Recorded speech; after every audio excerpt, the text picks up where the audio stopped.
Mojang made one of their biggest announcements of the year this week, confirming that Minecraft updates would no longer be once a year, but instead multiple times, and also that the mob vote was going away for good, but that they still really wanted to do something with community feedback. So if the mob vote is going away, what is going to replace it, and why do Mojang keep hinting that their updates are free? That is something very odd we noticed. And also, what is going on with this fun new aesthetic that Minecraft have promoted all over their socials during the last week? Well, let's explain all of that today, starting with the easiest one, because hello, I'm AbbyXToyCat, and it is very scary to look at all of the references to one free update or to free game drops throughout the year, and to say that, yeah, suddenly specifying it makes it feel like they're going to start making updates as DLC, which wouldn't be good since updates have always been free. And Iris that one Goth MF, very interesting name by the way, your fear sounds pretty valid, but thankfully Cornerhard, a Minecraft developer, confirmed that these are free updates in the sense that all vanilla updates have been free since 2009. It's just that sometimes when you over-clarify, you sound extra suspicious, like if I say I didn't murder someone at 2 AM on September the 7th, especially not using a traffic cone. Nope, that wasn't me at all. That just sounds a bit more suspicious than if I say I wasn't up to anything. Also, I'd like to clarify, greater than 99.9% of house fires happen to people who aren't subscribed to this channel. I won't clarify why that is to avoid suspicion, but I will say, to answer the big mob vote controversy, that yeah, we have won is something a lot of people in the community are saying, but thankfully this person here clarifies, but at what cost? Loads of Minecraft players signed a petition to get the mob vote removed from Minecraft, and honestly, I wasn't expecting them to be successful, especially not this late into the year. They basically clarified that they were expecting it to do it every single year, so I was surprised to learn they waited so late on to decide, okay then, no more mob votes, and honestly, one mortal says exactly what I think a lot of people have been thinking, which is these drops seem like a perfect opportunity to add the losing biomes from the biome votes. This is something that Minecraft did for all of the mob votes besides the first one. They said that all of the losers would be added at some point, they'd just be less of a priority than the winners. However, we've still only got the swamp biome and therefore the frog and chest boat being added, and it makes you wonder, what about the other biomes and the mobs? Some of those mobs aren't the greatest of ideas, but it has to be said that at least some of them are worth adding, especially the one that would have come with the savannah biome. I mean, who would I be as a YouTuber if I didn't mention that right now? But yeah, I think a really fun idea would be, if you're getting rid of the mob vote, what if you do one final one, you know, a last mob vote to determine which previous mob vote loser is going to be added to the game first. This is a great idea, Ninja Noodle 2674, but I would suspect this is not what's replacing the mob vote in Minecraft Live, and so what is a very good question, and I think the answer is not some convoluted scheme where they give us one mob and then we vote for the features that would come with it. I think that's a fun idea, Ashleen in stereo, but I think what's more likely, looking at the original announcement, is that they say at the end here, we are excited for a future of Minecraft in which we get to share more features with you more regularly, and in which your suggestions continue to become a reality. We hope you'll join us for another 15 years and hopefully even more. They do make a big point of saying how much certain features were shaped by the community and made better by the community, and I think that that says that yeah, even though we weren't the best at deciding things, or I don't even think they're necessarily saying that, but the community clearly seems to think so based on the petition, even though they're saying we're not the best at deciding things, we clearly have a great input to the game. So how can you do that without having a mob vote? I think the best way would be to take a page out of the old school RuneScape playbook. This is a great example of a game that was very successful 20 years ago and has managed to parlay that success into the current day by listening to the community and doing regular community polls. They don't say, here are free features, choose between them, because people would get angry. They instead say, here is an idea, would you like it, yes or no? If the community says no, then the feature isn't added to the game, and sometimes if they really want to add it, they'll rework it and make it more appealing, but that is a great way to involve the community, and that is something I could see them doing as a way to say, okay, people think that we're getting rid of a bunch of content, so what if we instead said yes or no, or we instead said, okay, here's the way the feature's coming, which of the two ways should it be? That is going to be the interesting thing that we're going to have to see coming out of this, and I would love to see democracy coming to Minecraft in a better way, because I've always been a defender of the idea of the mob vote. Like, sure, sometimes we pick the wrong option, sometimes there are YouTubers who put their fingers on the scale and maybe mess up the results, but that doesn't mean that the concept is flawed, it just means that it's not perfect. But we're gonna have to wait for Minecraft Live this year,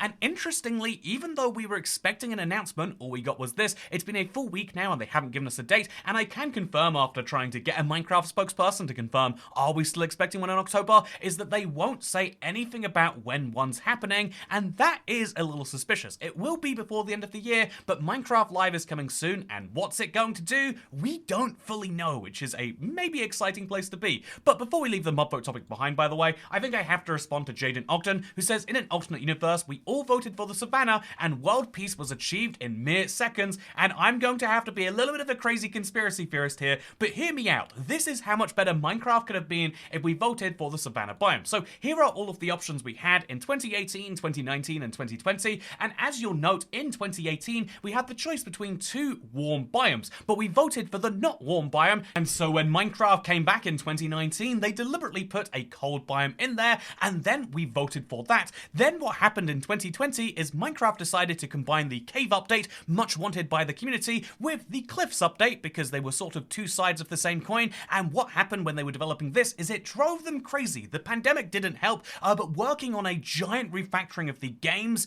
way it builds terrain above ground and below ground was too much to fit into one update, and so the caves and cliffs update split into two, meaning that the wild update didn't get as much time as it needed because it would have had a full 1 year development cycle, but this was impeded by that, and ever since then Minecraft has been having issues with their updates. Also, I bet that if we hadn't already voted for the mountains the previous year, the Isolager, which came second place, might have come first instead, and the glow squid might not be there. All I'm saying is that every Minecraft problem we've had is because we should have voted for the savannah.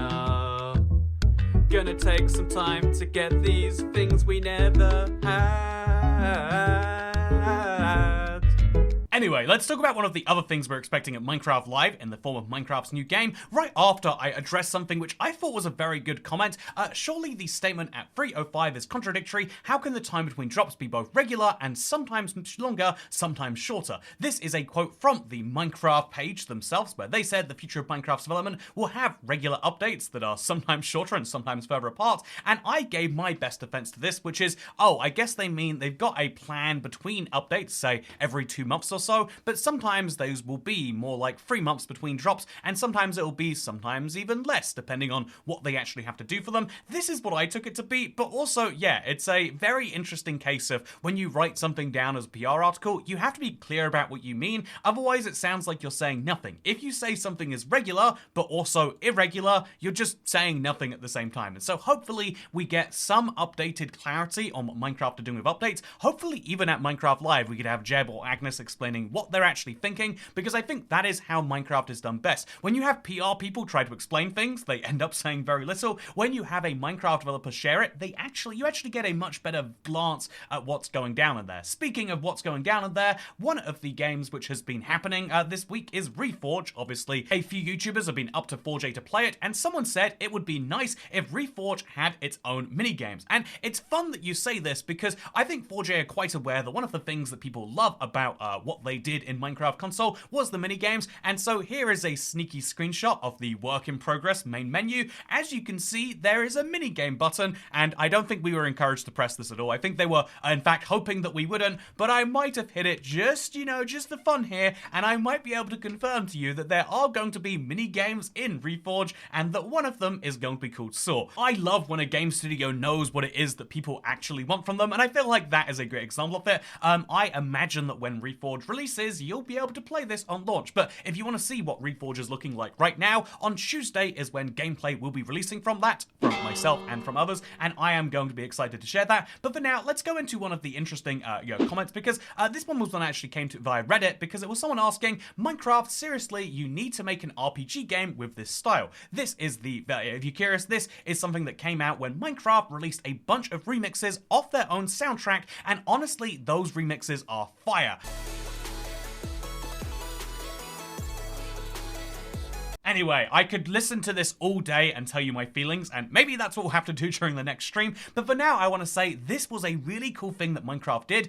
These are presumably paid for by Minecraft. They paid a bunch of artists to make remix of their own stuff. I think this is a very objectively cool thing to do, because it results in something great that the community can use, but also they have this beautiful art in the background that you'll notice actually moves around a bunch of Minecraft villagers, and this is something which immediately makes people say, why isn't isn't this a game? Indeed, like this very same comment here. So what is this, and is this maybe a hint at Minecraft's new game? Well, as we already know, Minecraft is working on a brand new game in a brand new genre. They haven't clarified anything beyond that, but they're hiring a lot of people, and it's been in development for a while. Hopefully is going to learn from Minecraft Legends, but this is unlikely to be directly related to that, because instead they probably just hired an animator and said, yeah, make something fun to do with villagers, and they did a very good job of that. But between this and the Minecraft maps that have released in the same style, I think there is a huge appetite for a top-down Minecraft RPG. One of the games that has always shocked me in terms of its popularity is Super Mario RPG. There should be no interest for that, and yet there is a huge amount.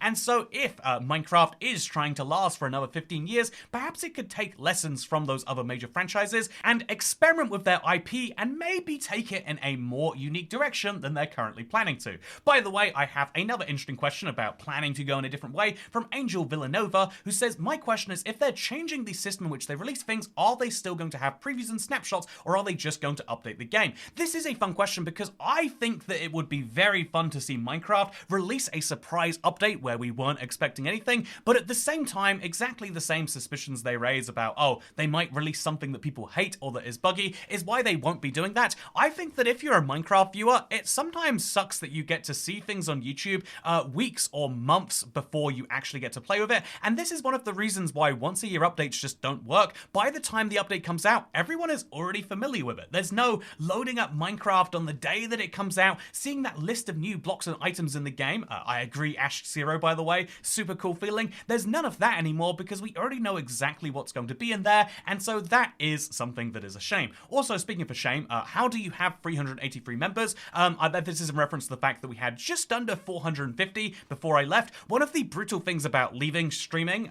for any more than like 3 days at a time is that there are a lot of people who won't remember you when you come back. It's the scary thing about social media. You've got to be everything, always, all of the time. And so, yeah, a lot of people do decide to unmember. And so if you would like to come over to my new stream series, where I'm going to be getting a beacon netherite, becoming a member is something that would be greatly appreciated to help us get back up to 400, I guess, and maybe towards 500 for our fun goal that's going to happen there. Speaking of fun goals, did you get your arm working again? Was a question from JGM2003, and thank you for asking. I did actually go to the hospital, to urgent care in case you're curious. I was amazed. It was the first time I've been to a hospital and then out in less than an hour, you know, like I feel like in the UK I'm not used to that. But yeah, they clarified I fractured my elbow, but they said something like they said like, yeah, you can use it for anything you feel like using it for, just, you know, like make sure you don't push it too hard. And then interestingly enough, I had like a follow-up telephone call, and the phone call happened to be literally seconds before I was about to go into the water with the 4J guys, and the phone call said like, oh yeah, just to follow up, your elbow is in fact fractured and your wrist is sprained, or whatever they said. Like, I was surprised by just how much was damaged in this arm right here. It still hurts to do most things. I don't know why I'm doing it for a video, but what they said was like,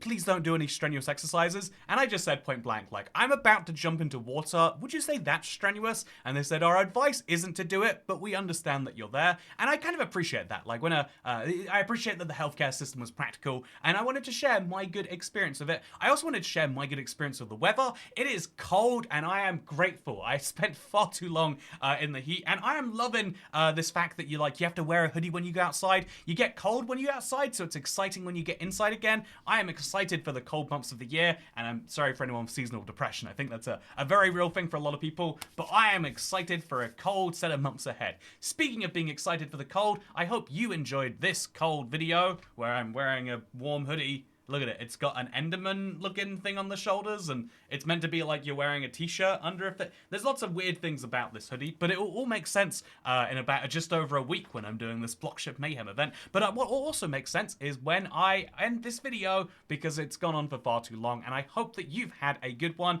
because I enjoy diving in deep about the weird things of the news. I have a lot of thoughts about what's happening with Minecraft Live, and they summarize down to, I'm going to watch Mojang's actions and not their words, and hopefully they deliver. But speaking of delivering, I'm gonna deliver myself away from this video now. Goodbye.